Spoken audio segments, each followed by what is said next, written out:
আৰু ছাত্ৰ-ছাত্ৰীসকল, আমাৰ পাঠগুৰি অহা বান্ধৱ-বান্ধৱীসকল, মই সেইটো কিহৰ কাৰণে মই আৰণাইটো দিয়া গ'ল সেইটো মই দুআষাৰ ক'বলৈ মই বিচাৰিছোঁ। কাৰণ মই যোৱাকালি আহিছিলোঁ, মই যাব লগা আছিল বেলেগ জেগাত, কিন্তু মই হঠাৎ মই আহি গ'লোঁ যে বহুতখিনি ডিভিজন পাওঁ কথা শুনা পাই মই নিজে থাকিব নোৱাৰিলোঁ যে কালিপাহাৰত মই সোমাই যাম।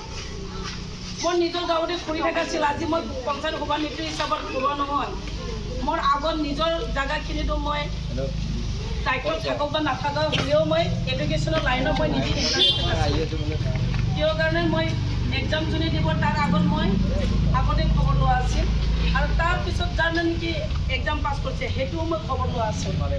সেই হিচাপতে মই আজি এবাৰ তাৰমানে কালিপাহাৰত ৰিজাল্টটো ভাল বেছিকৈ কৰিছিল, সেইটো কাৰণে হাত তালি বজাব পাৰে।